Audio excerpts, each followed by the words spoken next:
This is the horror game equivalent of that thing they've been doing in every movie trailer for years where they will play like a slow piano cover of the Ghostbusters theme song. October is yet again almost here, which means it's the time of the year that we marathon horror games on this channel. So I decided, why not get a head start with Tormented Souls? Tormented Souls is an attempt to modernize the old-school survival horror experience while simultaneously giving you all the nostalgia and a shiny, contemporary look. And it does a pretty amazing job at it. It's pretty clear, probably from just looking at this footage, that this game pulls the overwhelming majority of its inspiration from Resident Evil 1, Resident Evil 2, and Silent Hill 2. And that would make a lot of sense for a game attempting to capture the magic of this genre, considering this is widely regarded as the holy trinity of survival horror for pretty much everyone.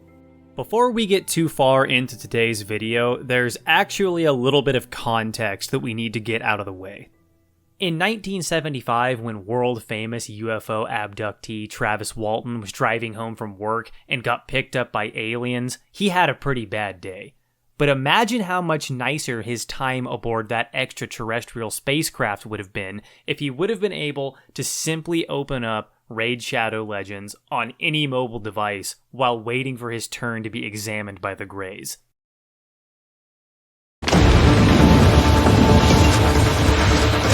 That's right, they finally found me, and when you're a YouTuber that gets an email for a Raid sponsorship, it's a lot like getting a jury summons. You are legally required to attend. You already know that Raid is a turn-based action RPG for mobile, but did you know that it's also free? It literally doesn't cost money. They're just handing this thing out. My channel is known for its reasonable and fair reviews, so instead of getting some wild head start on Raid, I started a new account and dove into it like a regular person and not a member of the elite YouTube ruling class. And I have to say, it's a lot more fun than I was expecting. Raid's best aspect to me is the fact that it's simultaneously built to be a long-term grind and a casual experience. Don't have time to sit around and manually raid dungeons all day? Click this auto button down here in the corner and forget about it. And while your boys here are farming this dragon, why not do something to improve yourself? Like, read a book. Ever heard of one of these? And the best time to start Raid is right now, because these lunatics just released a free update for the Doom Tower, with new bosses, rebalanced enemies, new artifacts, and this whole month is full of new events and tournaments. And you can get a head start on all of this for free by using my QR code or the link in the description to get the epic champion Chinoru, who is great in the Doom Tower, plus 200,000 silver, an experience boost, an energy refill, and an ancient shard to summon another great champion as soon as you start. So go ahead and support the channel by checking out today's sponsor, Raid Shadow Legends, for free. I love that just an axeman is a hero. Like, this game is full of warlocks and hot girls in full plate, and this guy just shows up in textile armor without even including the mail, and is like, alright boys, where's the dragon? This is like if the Avengers had an accountant show up to all their fights. Alright, let's get back to the video. And now that my blood contract with Raid Shadow Legends is out of the way, we can talk about the real context that is required to really understand what the deal with Tormented Souls is. Which is, okay, what even makes a survival horror game good? Well, you need resource management, enemies that actually represent a problem, challenging puzzles, and all of this needs to be happening in a place with an excellent, dark, or strange atmosphere. This game handles all of this with varying degrees of success, and I suppose if there were any way to structure this video that made any sense, it would be going through this list and really digging into the details of that statement. Resource management should be a pretty easy concept to understand. Let's take a look at the Resident Evil 2 remake for a second, since it's one of the best examples we have of a modern survival horror game. So we have a very limited player inventory that requires us to be careful about what we are carrying and to make heavy use of an item storage box in order to be as efficient as possible. And we have a fairly limited amount of ammunition for our weapons, especially on harder difficulties, which means we can't just blast every zombie we see. You need to be very careful about when you use resources and when you decide to just run. In theory, especially on hardcore mode, it is possible for the player to mess up, waste too many resources, and basically soft lock themselves, requiring a restart, which is why the genre is called survival horror, and also why these games are typically short enough to be finished in less than 2 hours once a player knows how to solve all the puzzles and how to take advantage of certain optimized strategies. Tormented Souls is a little bit of a mixed bag when it comes to its execution of resource management. In the early game, it's handled very well. There are a lot of monsters around, and not a lot of ammo for your nail gun, and saving requires one of these tapes, which are pretty rare to start off with. This game definitely isn't one that you want to play unless you have a few hours to make sure you have time to save progress and get to some sort of reasonable stopping point, because you definitely don't want to be burning through these tapes, at least at first. But by the time you get into the end game, especially if you're very experienced in this type of game, you're going to have more than enough to get through everything the game can throw at you. I had almost 100 nails left after the final boss, so you can definitely get away with killing basically every enemy on screen, and to top this off, you also have an unlimited inventory, so you don't need to worry about managing that at all. As far as healing items go, the game also provides a decent amount of those, and the dodge animation has a very generous amount of iframes, which makes it pretty trivial to stomp every enemy in the game like a Bloodborne character. And this transitions nicely into my second point about enemies needing to be a problem. When you're developing a horror game, ideally you want the enemies to be scary. But scary is an extremely relative term, and if you're like me, you've been playing survival horror games since you were in elementary school, and the idea of basically any game being scary anymore is laughable. But there is another option. Fear is a response to a problem. You see a mountain lion when you're on a walk, and you immediately get scared because the mountain lion is about to potentially be a very big problem. So if you can make the enemies in your game represent some sort of an issue, then that works as a good enough substitute for making them scary. This is where that whole resource management thing comes in. I'm not scared of the spooky wheelchair man, but if I waste too many nails trying to kill him, that might be a problem later on down the line. Those iframes I talked about earlier kind of do a lot to make these guys not really that much of a problem. And in the early game, you can just beat the living shit out of most enemies and stun lock them with the crowbar, and it's pretty difficult to be scared of an enemy when I'm doing the Office Space scene on it.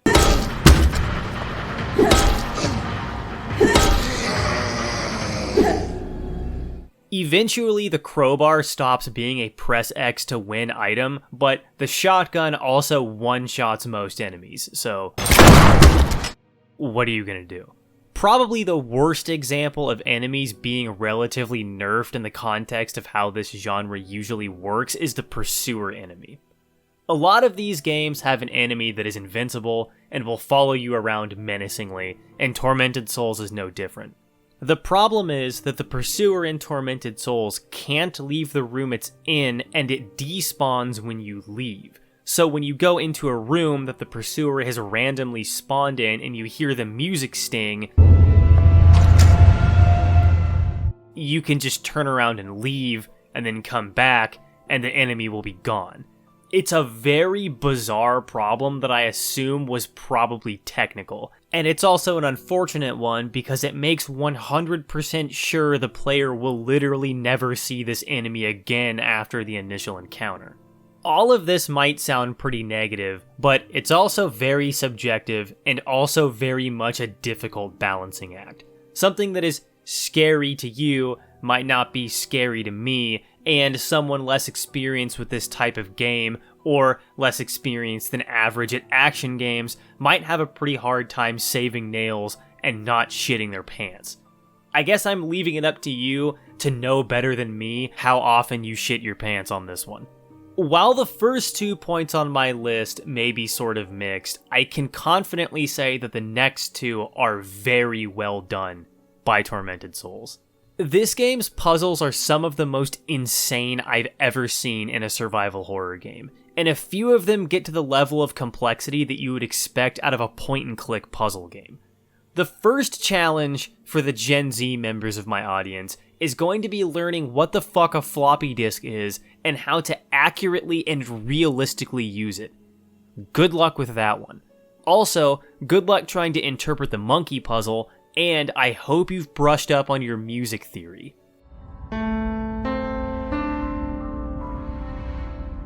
It's also important to remember that at any given point, the entire mansion is on the menu when it comes to solving a puzzle.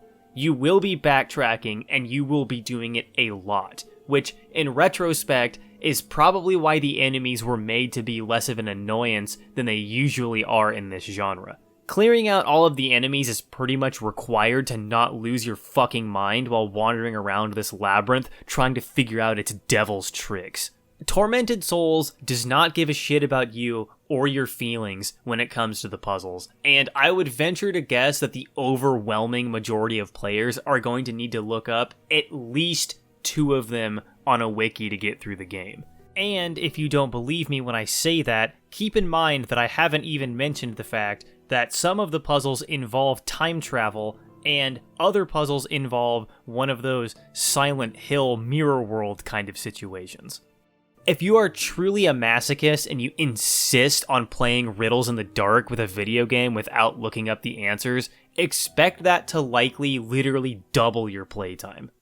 Absolutely A+ in the puzzle department. I haven't had a game make me think this hard in a very long time. Next up is the atmosphere. I think dark and moody is the thing hack reviewers would say about lighting like this, and for once, I guess the hacks are right. Tormented Souls correctly understands that the best part about Resident Evil 1 is the mansion, the best part about Resident Evil 2 is the police station, and the best part about Silent Hill 2 is the hospital. So it just combines all of those things into one thing and makes the entire game take place there. And when I say it combines them, I mean that literally. This game takes place in an old, enormous mansion that has been converted into a hospital.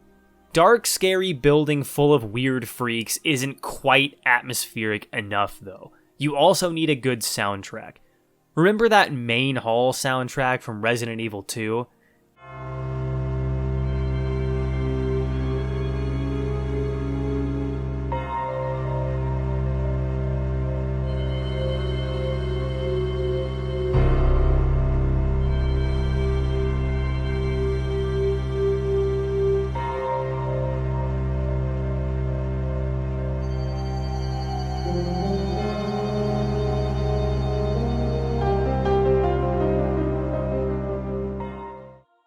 How about that save room track?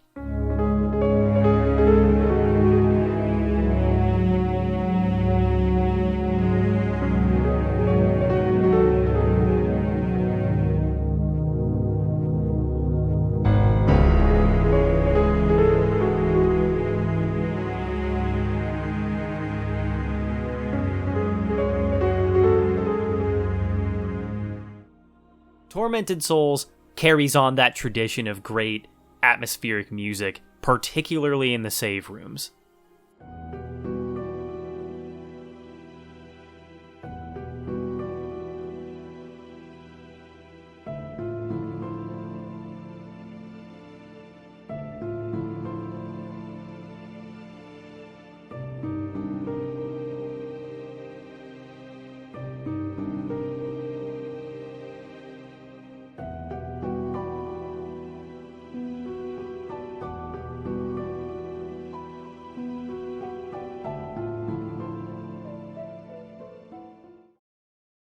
And if all of that isn't enough of a spooky atmosphere, this game also takes place in Canada, which I suppose is why the handgun is a nail gun and the shotgun is made of plumbing supplies.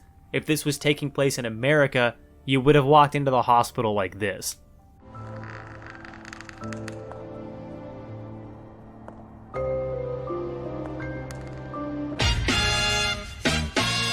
I also need to include somewhere in this video how much I hate it when horror movies and horror games make a nail gun into an actual gun. This isn't how nail guns work. Even if you modified a nail gun to shoot out nails, which I suppose you could do by removing some safety features, a nail isn't ballistically viable enough to actually travel in a straight line and maintain enough force to stick into anything. If you want to do this right, make the nail gun a melee weapon. And yes, I'm willing to suspend my disbelief for everything in this game except for the nail gun. Sorry, I will be ignoring all comments about this. The environment of the game itself is shockingly well done for the size of the studios involved in making it.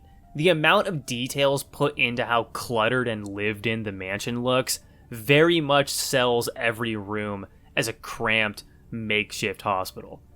This absolutely insane level of detail does come with the price tag of relatively long loading times every time you go into a new room, but it's a very small price to pay for how damn good everything looks. So, luckily, I can give Tormented Souls yet another A+ on its atmosphere. So, the conclusion here, I suppose, is that Tormented Souls sacrifices a little bit of its resource management and reduces the threat level of its enemies, but makes up for it with puzzles written by madmen and a pretty insane level of detail in its game world, which is a more than acceptable trade-off, in my opinion. And that's about all I've got as far as gameplay goes, but there is plenty of other stuff to talk about here, since Tormented Souls is relatively story-driven, and the story is a pretty complex narrative involving Native American necromancy, Lovecraftian old gods, time travel, and interdimensional teleportation. I'm not going to elaborate on this. This section is also going to have spoilers in it, so skip to here if you don't want any of those. You play as Caroline Walker, who is keeping up with the long tradition of hot survival horror girls. You've got Claire Redfield. You've got Jill Valentine.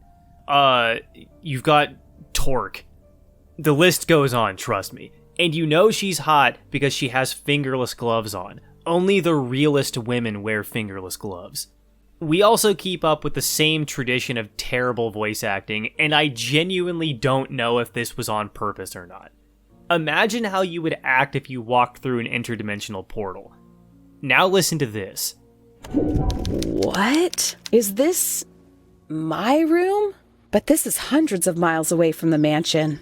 There is a strong possibility, though, that when the voice actors asked for direction, whoever was directing them just played a bunch of Resident Evil 1 clips for reference. This house is dangerous. There are terrible demons. Ouch! The game starts with Caroline being tricked into going to the hospital mansion after receiving a letter in the mail, and, like an absolute genius, she walks right into the trap, is immediately hit in the head, and wakes up in a bathtub, naked, missing an eye. Which, honestly, as far as waking up in a bathtub naked goes, is pretty much the optimal outcome. And before anyone asks, yeah, you do get to see her boobs. Grow up.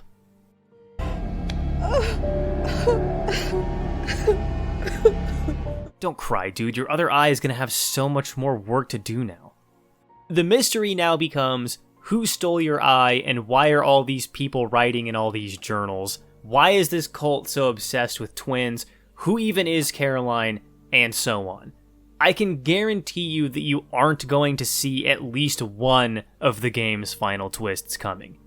Some of the twists are pretty easy to spot though, like, whoa, I wonder who the villain in all these journals that keeps talking about God is. I hope it's not this priest who is literally the only other living guy in the entire mansion and won't shut the fuck up about God. That would be insane.